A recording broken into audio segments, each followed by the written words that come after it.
بسم الله الرحمن الرحيم ألف لام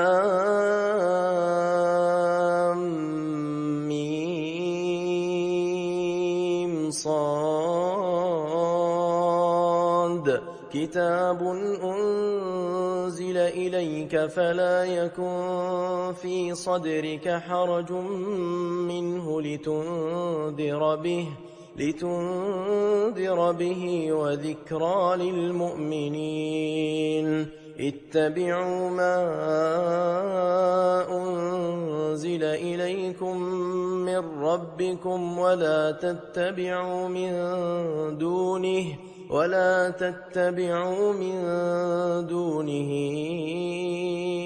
أولياء قليلا ما تذكرون وكم من قرية أهلكناها فجاءها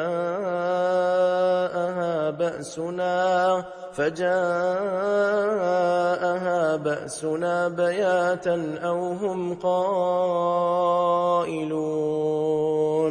فما كان دعواهم إذ جاءهم بأسنا إلا أن قالوا إنا كنا ظالمين فلنسألن الذين أرسل إليهم ولنسألن المرسلين فلنقصن عليهم بعلم وما كنا غائبين والوزن يومئذ الحق فمن ثقلت موازينه فأولئك هم المفلحون ومن خفت موازينه فأولئك الذين خسروا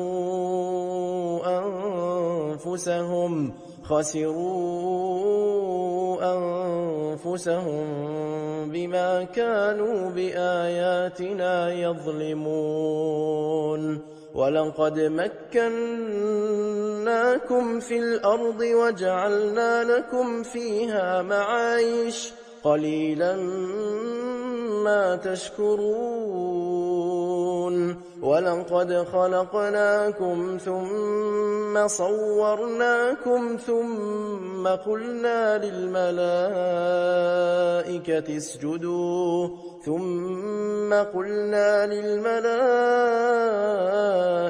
اسجدوا لآدم فسجدوا إلا إبليس لم يكن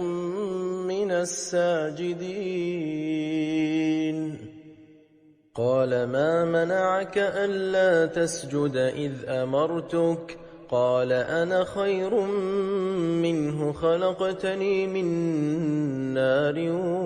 وخلقته من طين قال فاهبط منها فما يكون لك أن تتكبر فيها فاخرج إنك من الصاغرين قال أنظرني إلى يوم يبعثون قال إنك من المنظرين قال فبما أغويتني لأقعدن لهم صراطك المستقيم ثم لآتينهم من بين أيديهم ومن خلفهم وعن أيمانهم وعن شمائلهم ولا تجد أكثرهم شاكرين قال اخرج منها مذءوما مدحورا لمن تبعك منهم لأملأن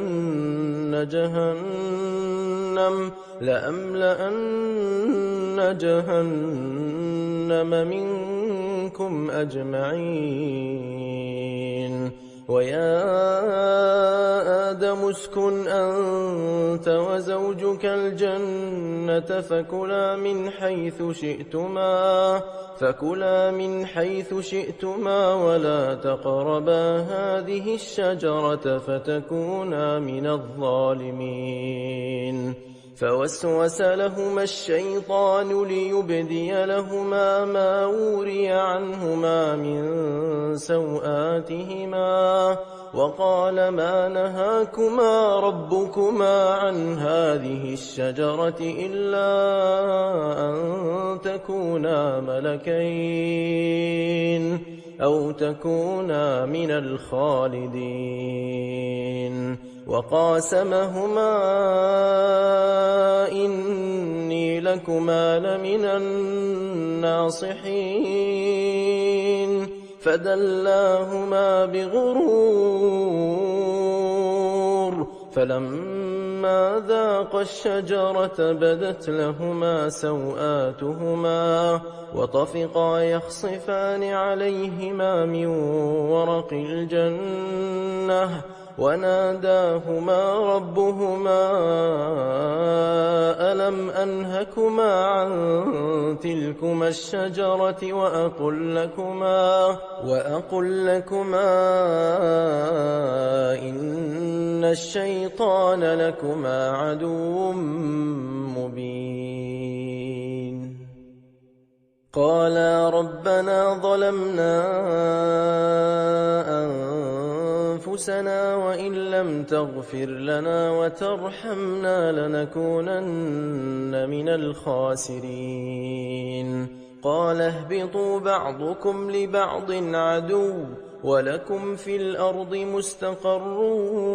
ومتاع إلى حين. قال فيها تحيون وفيها تموتون ومنها تخرجون. يا بني آدم قد أنزلنا عليكم لباسا يواري سوآتكم وريشا ولباس التقوى ذلك خير ذلك من آيات الله لعلهم يذكرون. يا بني آدم لا يفتننكم الشيطان كما أخرج أبويكم من الجنة ينزع عنهما لباسهما ليريهما سوآتهما إنه يراكم هو وقبيله من حيث لا ترونهم إنا جعلنا الشياطين أولياء للذين لا يؤمنون. وإذا فعلوا فاحشة قالوا وجدنا عليها آباءنا والله أمرنا بها قل إن الله لا يأمر بالفحشاء أتقولون على الله ما لا تعلمون. قل أمر ربي بالقسط وأقيموا وجوهكم عند كل مسجد وادعوه مخلصين له الدين كما بدأكم تعودون. فريقا هدى وفريقا حق عليهم الضلالة إنهم اتخذوا الشياطين أولياء من دون الله ويحسبون أنهم مهتدون. يا بني آدم خذوا زينتكم عند كل مسجد وكلوا واشربوا ولا تسرفوا إنه لا يحب المسرفين قل من حرم زينة الله التي أخرج لعباده والطيبات من الرزق قل هي للذين آمنوا في الحياة الدنيا خالصة يوم القيامة كذلك نفصل الآيات لقوم يعلمون قل إنما حرم ربي الفواحش ما ظهر منها وما بطن والإثم والبغي بغير الحق وأن تشركوا بالله ما لم ينزل به سلطانا وأن تقولوا على الله ما لا تعلمون ولكل أمة أجل فإذا جاء أجلهم لا يستأخرون ساعة ولا يستقدمون يا بني آدم إما يأتينكم رسل منكم يقصون عليكم آياتي فمن اتقى وأصلح فلا خوف عليهم ولا هم يحزنون والذين كذبوا بآياتنا واستكبروا عنها أولئك أصحاب النار هم فيها خالدون فمن أظلم ممن افترى على الله كذبا أو كذب بآياته أولئك ينالهم نصيبهم من الكتاب حتى إذا جاءتهم رسلنا يتوفونهم قالوا أين ما كنتم تدعون من دون الله قالوا ضلوا عنا وشهدوا على أنفسهم أنهم كانوا كافرين قال ادخلوا في أمم قد خلت من قبلكم من الجن والإنس في النار كلما دخلت أمة لعنت أختها حتى إذا اداركوا فيها جميعا قالت أخراهم لأولاهم ربنا هؤلاء أضلونا فآتهم عذابا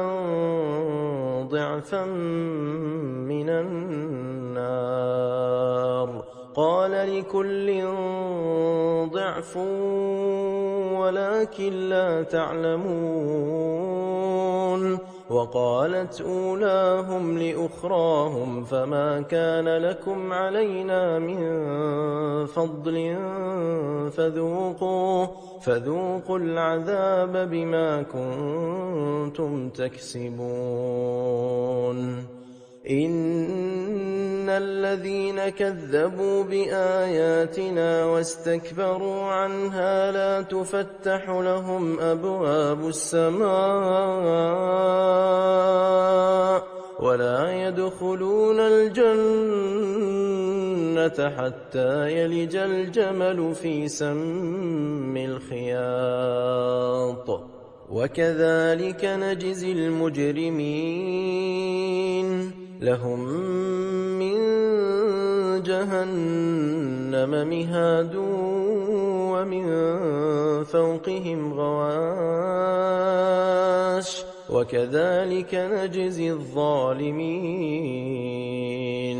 والذين آمنوا وعملوا الصالحات لا نكلف نفسا إلا وسعها أولئك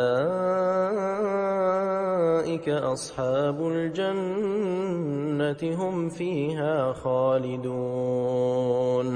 ونزعنا ما في صدورهم من غل تجري من تحتهم الأنهار وقالوا الحمد لله الذي هدانا لهذا وما كنا لنهتدي لولا أن هدانا الله لقد جاءت رسل ربنا بالحق ونودوا أن تلكم الجنة أورثتموها بما كنتم تعملون ونادى أصحاب الجنة أصحاب النار أن قد وجدنا ما وعدنا ربنا حقا فهل وجدتم ما وعد ربكم حقا قالوا نعم فأذن مؤذن بينهم اللعنة الله على الظالمين الذين يصدون عن سبيل الله ويبغونها عوجا وهم بالآخرة كافرون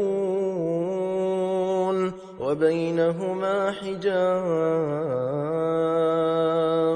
وعلى الأعراف رجال يعرفون كلا بسيماهم ونادوا أصحاب الجنة أن سلام عليكم لم يدخلوها وهم يطمعون وإذا صرفت أبصارهم تلقاء أصحاب النار قالوا ربنا لا تجعلنا مع القوم الظالمين ونادى أصحاب الأعراف رجالا يعرفونهم بسيماهم قالوا ما أغنى عنكم جمعكم وما كنتم تستكبرون أهؤلاء الذين أقسمتم لا ينالهم الله برحمة ادخلوا الجنة لا خوف عليكم ولا أنتم تحزنون ونادى أصحاب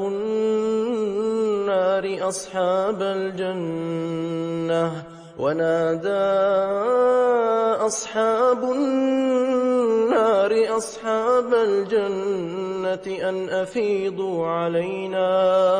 أن أفيضوا علينا من الماء أو مما رزقكم الله قالوا إن الله حرمهما على الكافرين الذين اتخذوا دينهم لهوا ولعبا وغرتهم الحياة الدنيا فاليوم ننساهم كما نسوا لقاء يومهم هذا وما كانوا بآياتنا يجحدون ولقد جئناهم بكتاب فصلناه على علم هدى ورحمة لقوم يؤمنون هل ينظرون إلا تأويله يوم يأتي تأويله يقول الذين نسوه من قبل قد جاءت رسل ربنا بالحق فهل لنا من شفعاء فيشفعوا لنا أو نرد فنعمل غير الذي كنا نعمل قد خسروا أنفسهم وضل عنهم ما كانوا يفترون إن ربكم الله الذي خلق السماوات والأرض في 6 أيام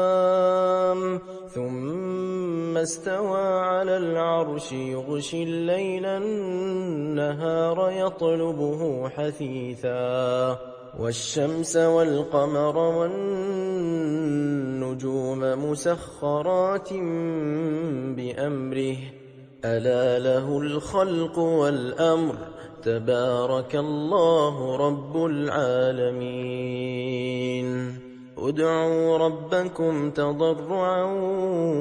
وخفية إنه لا يحب المعتدين ولا تفسدوا في الأرض بعد إصلاحها وادعوه خوفا وطمعا إن رحمة الله قريب من المحسنين وهو الذي يرسل الرياح بشرا بين يدي رحمته حتى إذا أقلت سحابا ثقالا سقناه لبلد ميت فأنزلنا به الماء فأخرجنا به من كل الثمرات كذلك نخرج الموتى لعلكم تذكرون والبلد الطيب يخرج نباته بإذن ربه والذي خبث لا يخرج إلا نكدا كذلك نصرف الآيات لقوم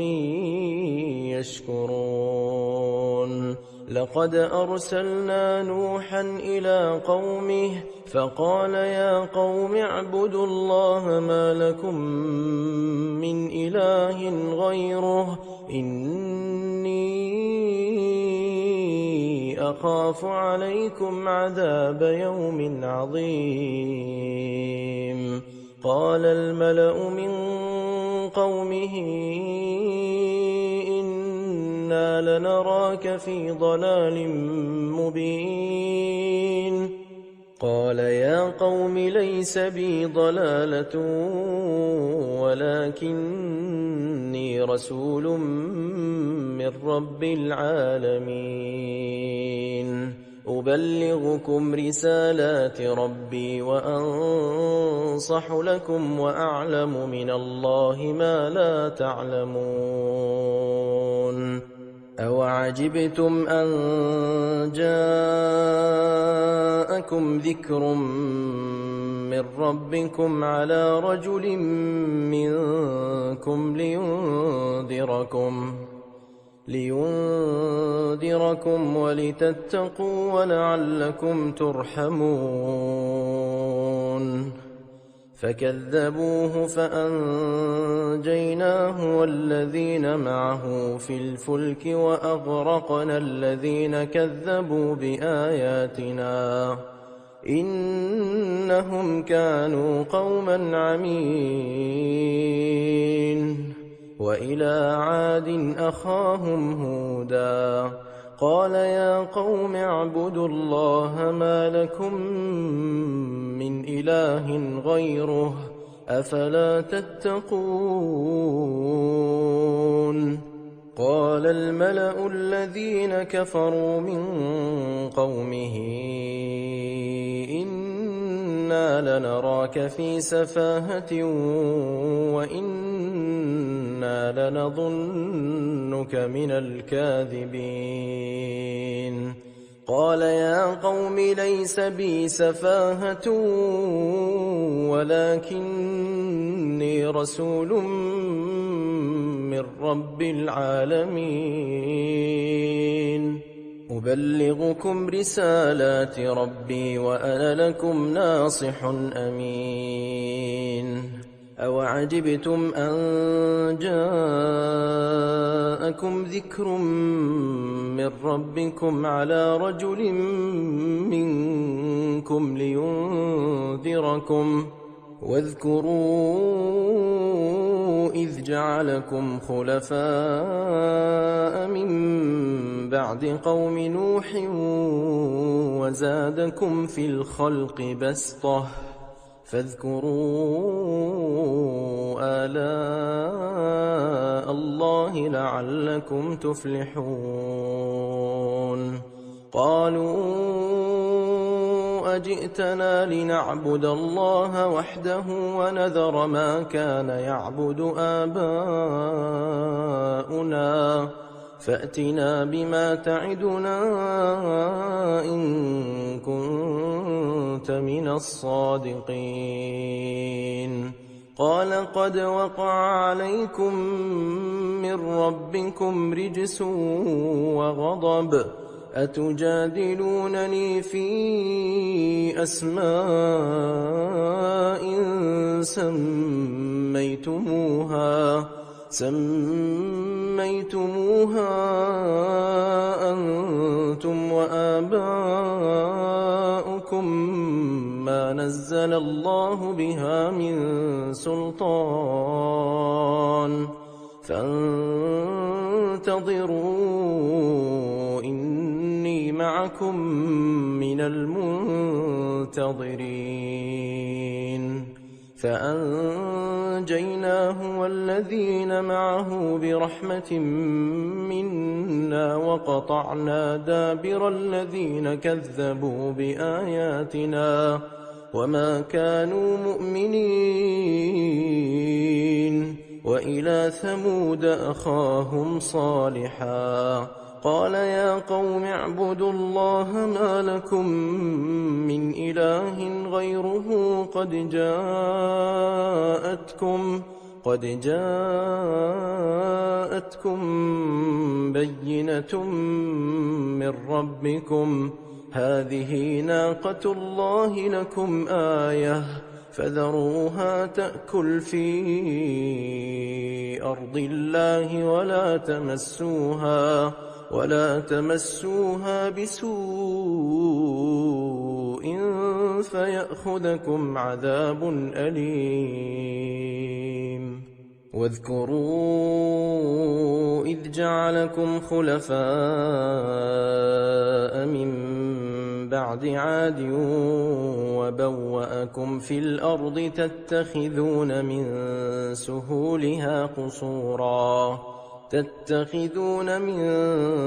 سهولها قصورا وتنحتون الجبال بيوتا فاذكروا آلاء الله ولا تعثوا في الأرض مفسدين قال الملأ الذين استكبروا من قومه للذين استضعفوا لمن آمن منهم أتعلمون أن صالحا مرسل من ربه قالوا إنا بما أرسل به مؤمنون قال الذين استكبروا إنا بالذي آمنتم به كافرون فعقروا الناقة وعتوا عن أمر ربهم وقالوا يا صالح ائتنا بما تعدنا إن كنت من المرسلين فأخذتهم الرجفة فأصبحوا في دارهم جاثمين فتولى عنهم وقال يا قوم لقد أبلغتكم رسالة ربي ونصحت لكم ولكن لا تحبون الناصحين ولوطا إذ قال لقومه أتأتون الفاحشة ما سبقكم بها من أحد من العالمين إنكم لتأتون الرجال شهوة من دون النساء بل أنتم قوم مسرفون وما كان جواب قومه إلا أن قالوا أخرجوهم من قريتكم إنهم أناس يتطهرون فأنجيناه وأهله إلا امرأته كانت من الغابرين وأمطرنا عليهم مطرا فانظر كيف كان عاقبة المجرمين وإلى مدين أخاهم شعيبا قال يا قوم اعبدوا الله ما لكم من إله غيره قد جاءتكم بينة من ربكم فأوفوا الكيل والميزان ولا تبخسوا الناس أشياءهم ولا تفسدوا في الأرض بعد إصلاحها ذلكم خير لكم إن كنتم مؤمنين ولا تقعدوا بكل صراط توعدون وتصدون عن سبيل الله من آمن به وتبغونها عوجا واذكروا إذ كنتم قليلا فكثركم وانظروا كيف كان عاقبة المفسدين وإن كان طائفة منكم آمنوا بالذي أرسلت به وطائفة لم يؤمنوا فاصبروا حتى يحكم الله بيننا وهو خير الحاكمين.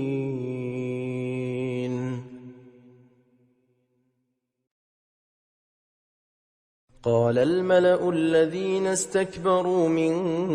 قومه لنخرجنك يا شعيب والذين آمنوا معك من قريتنا أو لتعودن في ملتنا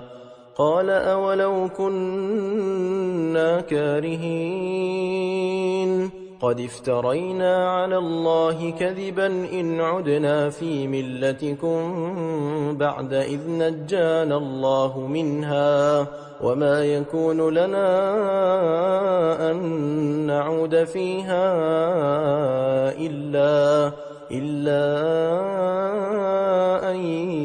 يشاء الله ربنا وسع ربنا كل شيء علما على الله توكلنا ربنا افتح بيننا وبين قومنا بالحق وأنت خير الفاتحين. وقال الملأ الذين كفروا من قومه لئن اتبعتم شعيبا إنكم إذا لخاسرون فأخذتهم الرجفة فأصبحوا في دارهم جاثمين. الذين كذبوا شعيبا كأن لم يغنوا فيها الذين كذبوا شعيبا كانوا هم الخاسرين فتولى عنهم وقال يا قوم لقد أبلغتكم رسالات ربي ونصحت لكم فكيف آسى على قوم كافرين وما أرسلنا في قرية من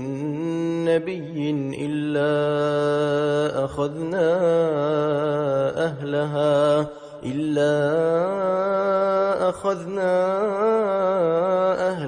بالبأساء والضراء لعلهم يضرعون ثم بدلنا مكان السيئة الحسنة حتى عفوا وقالوا قد مس آباءنا الضراء والسراء فأخذناهم بغتة وهم لا يشعرون ولو أن أهل القرى آمنوا واتقوا لفتحنا عليهم بركات من السماء والأرض ولكن كذبوا فأخذناهم بما كانوا يكسبون أفأمن أهل القرى أن يأتيهم بأسنا بياتا وهم نائمون أوأمن أهل القرى أن يأتيهم بأسنا ضحى وهم يلعبون أفأمنوا مكر الله فلا يأمن مكر الله إلا القوم الخاسرون أولم يهد للذين يرثون الأرض من بعد أهلها أن لو نشاء أصبناهم بذنوبهم ونطبع على قلوبهم فهم لا يسمعون تلك القرى نقص عليك من أنبائها ولقد جاءتهم رسلهم بالبينات فما كانوا ليؤمنوا بما كذبوا من قبل كذلك يطبع الله على قلوب الكافرين وما وجدنا لأكثرهم من عهد وإن وجدنا أكثرهم لفاسقين ثم بعثنا من بعدهم موسى بآياتنا إلى فرعون وملئه فظلموا بها فانظر كيف كان عاقبة المفسدين وقال موسى يا فرعون إني رسول من رب العالمين حقيق على ألا أقول على الله إلا الحق قد جئتكم ببينة من ربكم فأرسل معي بني إسرائيل قال إن كنت جئت بآية فأت بها إن كنت من الصادقين فألقى عصاه فإذا هي ثعبان مبين ونزع يده فإذا هي بيضاء للناظرين قال الملأ من قوم فرعون إن هذا لساحر عليم يريد أن يخرجكم من أرضكم فماذا تأمرون قالوا أرجه وأخاه وأرسل في المدائن حاشرين يأتوك بكل ساحر عليم وجاء السحرة فرعون قالوا إن لنا لأجرا إن كنا نحن الغالبين قال نعم وإنكم لمن المقربين قالوا يا موسى إما أن تلقي وإما أن نكون نحن الملقين قال ألقوا فلما ألقوا سحروا أعين الناس واسترهبوهم وجاءوا بسحر عظيم وأوحينا إلى موسى أن ألق عصاك فإذا هي تلقف ما يأفكون فوقع الحق وبطل ما كانوا يعملون فغلبوا هنالك وانقلبوا صاغرين وألقي السحرة ساجدين قالوا آمنا برب العالمين رب موسى وهارون قال فرعون آمنتم به قبل أن آذن لكم إن هذا لمكر مكرتموه في المدينة لتخرجوا منها أهلها فسوف تعلمون لأقطعن أيديكم وأرجلكم من خلاف ثم لأصلبنكم أجمعين قالوا إنا إلى ربنا منقلبون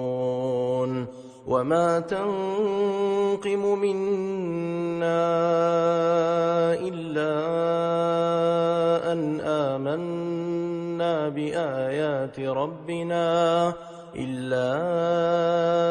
أن آمنا بآيات ربنا لما جاءتنا ربنا أفرغ علينا صبرا وتوفنا مسلمين وقال الملأ من قوم فرعون أتذر موسى وقومه ليفسدوا في الأرض ويذرك وآلهتك قال سنقتل أبناءهم ونستحيي نساءهم وإنا فوقهم قاهرون قال موسى لقومه استعينوا بالله واصبروا إن الأرض لله يورثها من يشاء من عباده والعاقبة للمتقين قالوا أوذينا من قبل أن تأتينا ومن بعد ما جئتنا. قال عسى ربكم أن يهلك عدوكم ويستخلفكم في الأرض فينظر كيف تعملون. ولقد أخذنا آل فرعون بالسنين ونقص من الثمرات لعلهم يذكرون. فإذا جاءتهم الحسنة قالوا لنا هذه، وإن تصبهم سيئة يطيروا بموسى ومن معه، ألا إنما طائرهم عند الله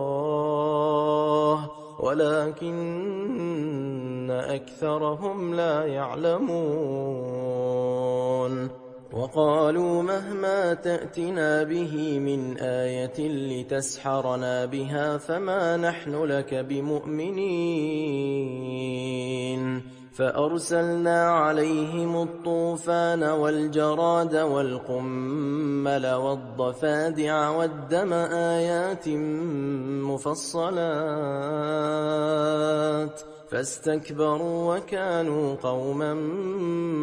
مجرمين. ولما وقع عليهم الرجز قالوا يا موسى ادع لنا ربك بما عهد عندك لئن كشفت عنا الرجز لنؤمنن لك ولنرسلن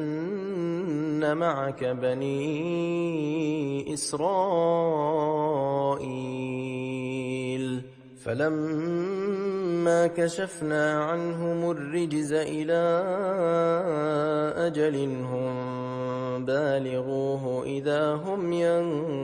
ينكثون. فانتقمنا منهم فأغرقناهم في اليم بأنهم كذبوا بآياتنا وكانوا عنها غافلين. وأورثنا القوم الذين كانوا يستضعفون مشارق الأرض ومغاربها التي باركنا فيها وتمت كلمة ربك الحسنى على بني إسرائيل بما صبروا ودمرنا ما كان يصنع فرعون وقومه وما كانوا يعرشون. وجاوزنا ببني إسرائيل البحر فأتوا على قوم يعكفون على أصنام لهم قالوا يا موسى اجعل لنا إلها كما لهم آلهة قال إنكم قوم تجهلون. إن هؤلاء متبر ما هم فيه وباطل ما كانوا يعملون. قال أغير الله أبغيكم إلها وهو فضلكم على العالمين. وإذ أنجيناكم من آل فرعون يسومونكم سوء العذاب يقتلون أبناءكم ويستحيون نساءكم وفي ذلكم بلاء من ربكم عظيم. وواعدنا موسى 30 ليلة وأتممناها ب10 فتم ميقات ربه 40 ليلة وقال موسى لأخيه هارون اخلفني في قومي وأصلح ولا تتبع سبيل المفسدين ولما جاء موسى لميقاتنا وكلمه ربه قال رب أرني أنظر إليك قال لن تراني ولكن انظر إلى الجبل فإن استقر مكانه فسوف تراني فلما تجلى ربه للجبل جعله دكا وخر موسى صعقا فلما أفاق قال سبحانك تبت إليك وأنا أول المؤمنين قال يا موسى إني اصطفيتك على الناس برسالاتي وبكلامي فخذ ما آتيتك وكن من الشاكرين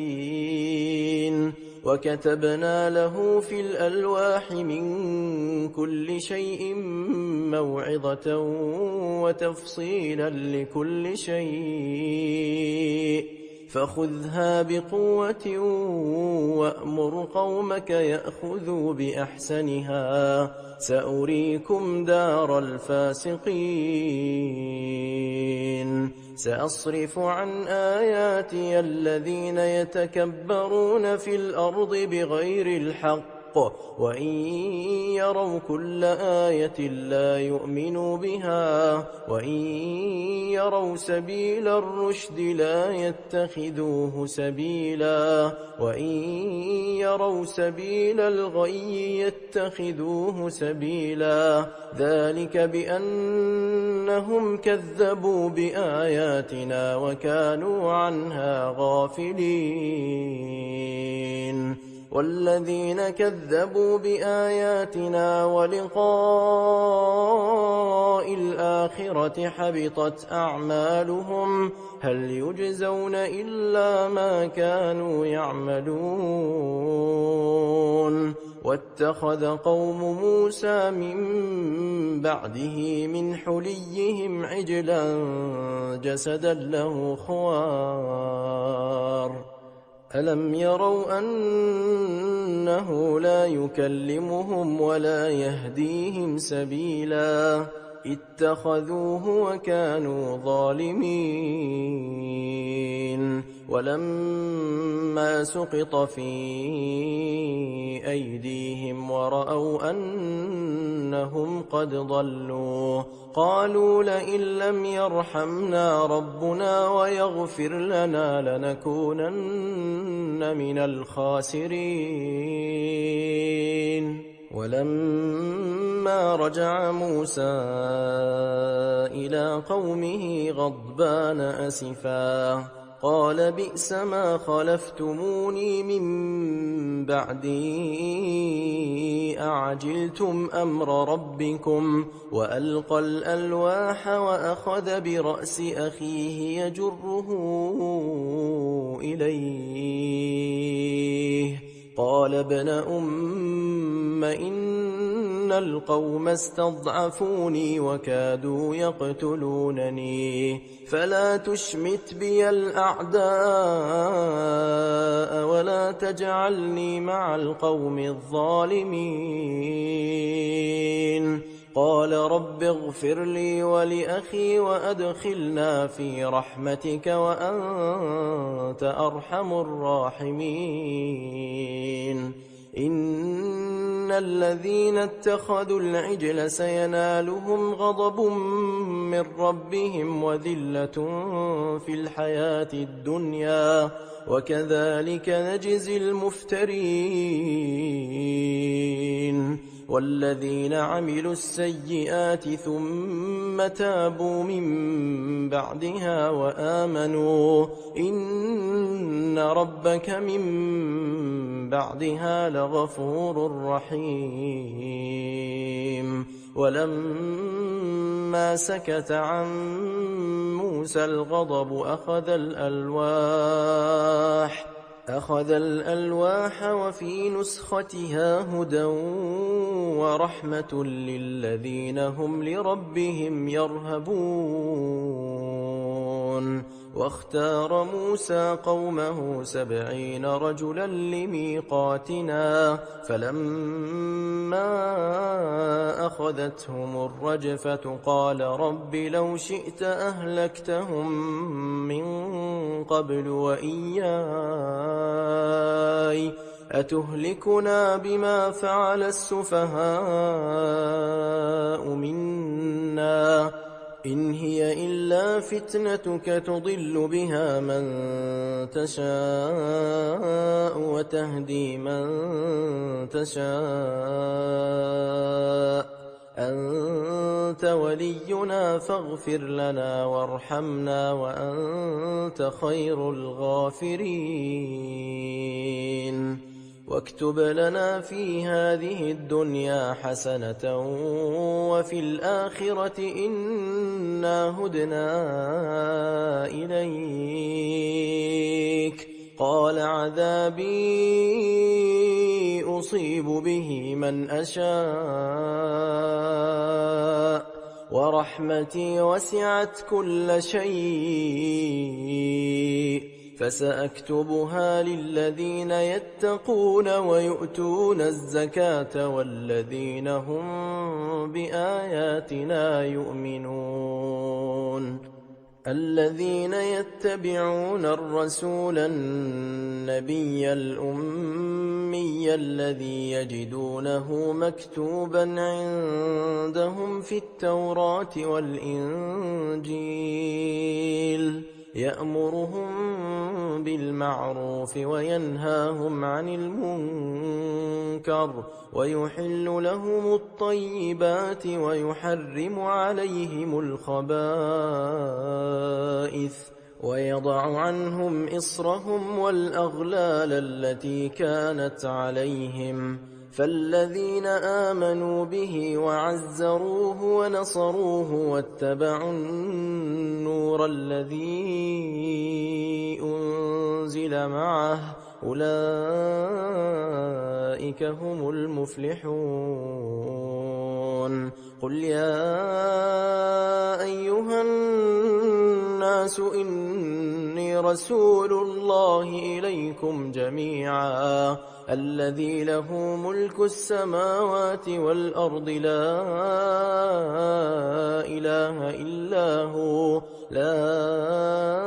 إله إلا هو يحيي ويميت.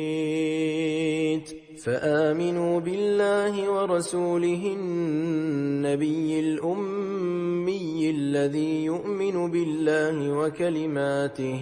واتبعوه لعلكم تهتدون. ومن قوم موسى أمة يهدون بالحق وبه يعدلون.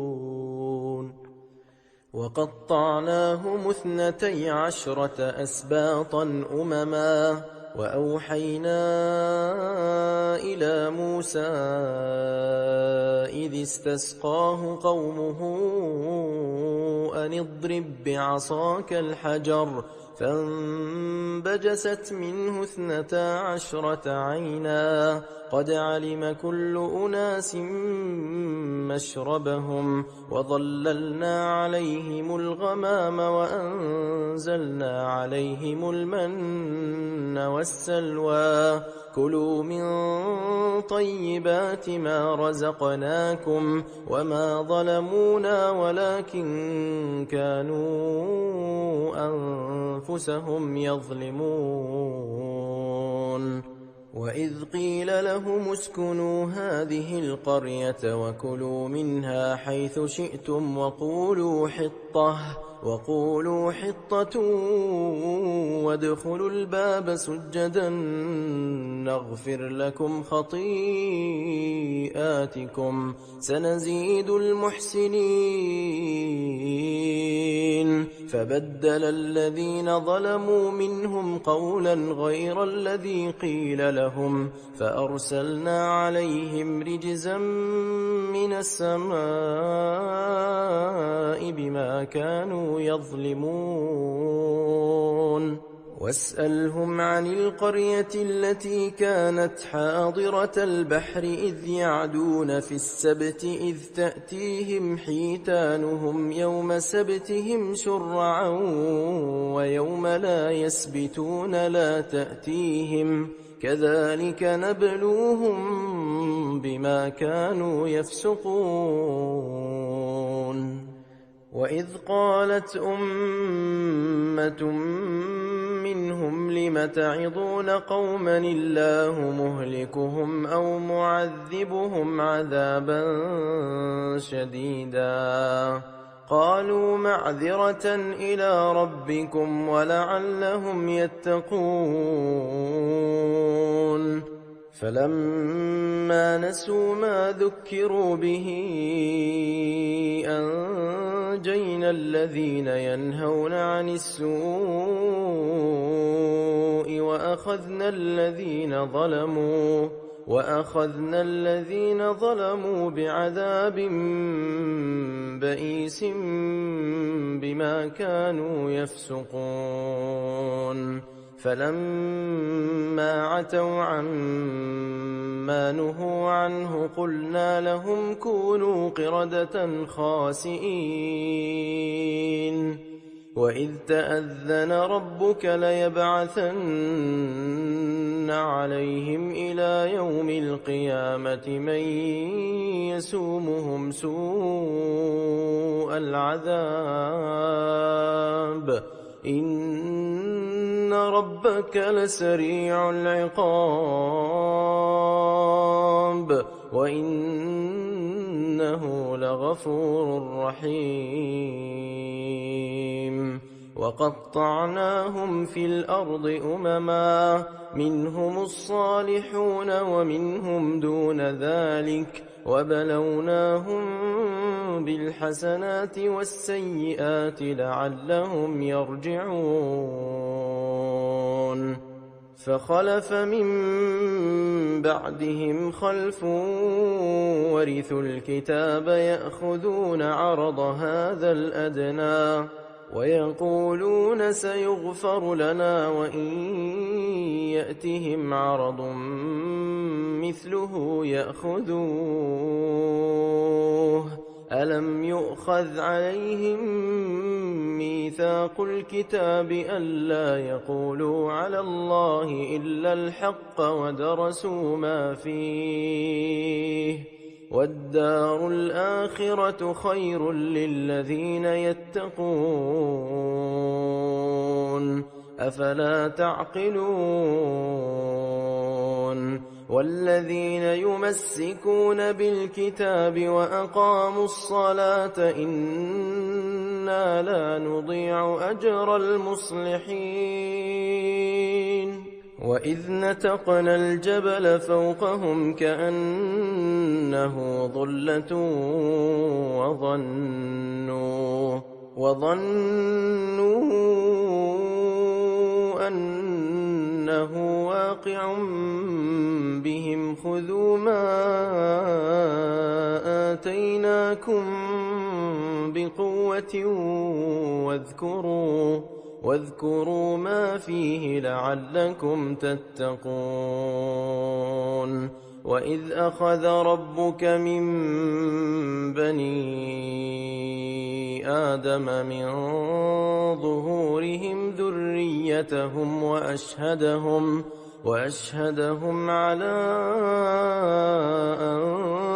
أنفسهم ألست بربكم قالوا بلى شهدنا أن تقولوا يوم القيامة إنا كنا عن هذا غافلين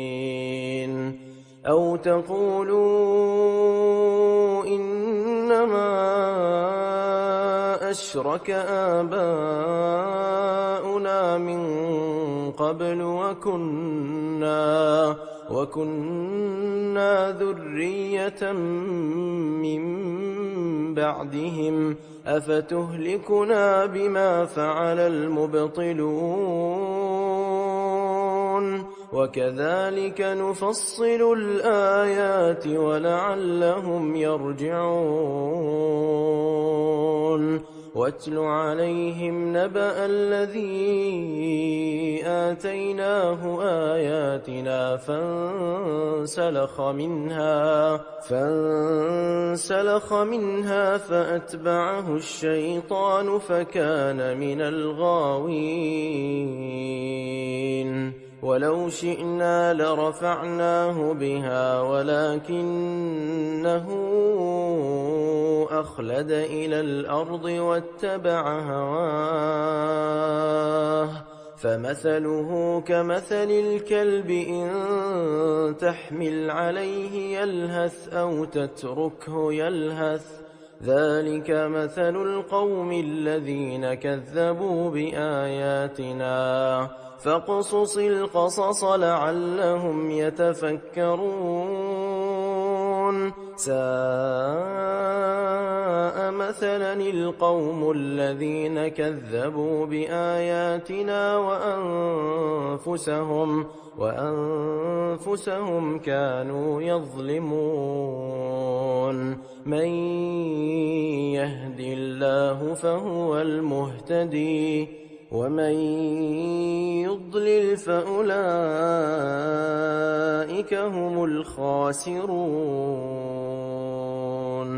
ولقد ذرأنا لجهنم كثيرا من الجن والإنس لهم قلوب لا يفقهون بها ولهم أعين لا يبصرون بها ولهم آذان لا يسمعون بها أولئك كالأنعام بل هم أضل أولئك هم الغافلون ولله الأسماء الحسنى فادعوه بها وذروا الذين يلحدون في أسمائه سيجزون ما كانوا يعملون وممن خلقنا أمة يهدون بالحق وبه يعدلون والذين كذبوا بآياتنا سنستدرجهم من حيث لا يعلمون وأملي لهم إن كيدي متين أولم يتفكروا ما بصاحبهم من جنة إن هو إلا نذير مبين أولم ينظروا في ملكوت السماوات والأرض وما خلق الله من شيء وأن عسى أن يكون قد اقترب أجلهم فبأي حديث بعده يؤمنون من يضلل الله فلا هادي له ويذرهم في طغيانهم يعمهون يسألونك عن الساعة أيان مرساها قل إنما علمها عند ربي لا يجليها لوقتها إلا هو ثقلت في السماوات والأرض لا تأتيكم إلا بغتة يسألونك كأنك حفي عنها قل إنما علمها عند الله ولكن أكثر الناس لا يعلمون قل لا أملك لنفسي نفعا ولا ضرا إلا ما شاء الله ولو كنت أعلم الغيب لاستكثرت من الخير وما مسني السوء إن أنا إلا نذير وبشير لقوم يؤمنون هو الذي خلقكم من نفس واحدة وجعل منها زوجها ليسكن إليها فلما تغشاها حملت حملا خفيفا فمرت به فلما أثقلت دعوا الله ربهما لئن آتيتنا صالحا لنكونن من الشاكرين فلما آتاهما صالحا جعلا له شركاء فيما آتاهما فتعالى الله عما يشركون أيشركون ما لا يخلق شيئا وهم يخلقون ولا يستطيعون لهم نصرا ولا أنفسهم ينصرون وإن تدعوهم إلى الهدى لا يتبعوكم سواء عليكم أدعوتموهم أم أنتم صامتون إن الذين تدعون من دون الله عباد أمثالكم فادعوهم فليستجيبوا لكم إن كنتم صادقين ألهم أرجل يمشون بها أم لهم أيدي يبطشون بها أم لهم أعين يبصرون بها أم لهم آذان يسمعون بها قل ادعوا شركاءكم ثم كيدون فلا تنظرون إن وليي الله الذي نزل الكتاب وهو يتولى الصالحين والذين تدعون من دونه لا يستطيعون نصركم ولا أنفسهم ينصرون وإن تدعوهم إلى الهدى لا يسمعوا وتراهم ينظرون إليك وهم لا يبصرون خذ العفو وأمر بالعرف وأعرض عن الجاهلين وإما ينزغنك من الشيطان نزغ فاستعذ بالله إنه سميع عليم إن الذين اتقوا إذا مسهم طائف من الشيطان تذكروا فإذا هم مبصرون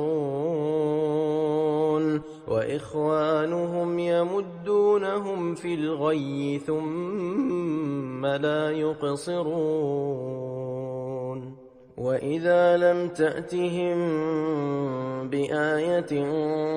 قالوا لولا اجتبيتها قل إنما أتبع ما يوحى إلي من ربي هذا بصائر من ربكم وهدى ورحمة لقوم يؤمنون وإذا قرئ القرآن فاستمعوا له وأنصتوا لعلكم ترحمون واذكر ربك في نفسك تضرعا وخيفة ودون الجهر من القول بالغدو والآصال ولا تكن من الغافلين إن الذين عند ربك لا يستكبرون عن عبادته ويسبحونه وله يسجدون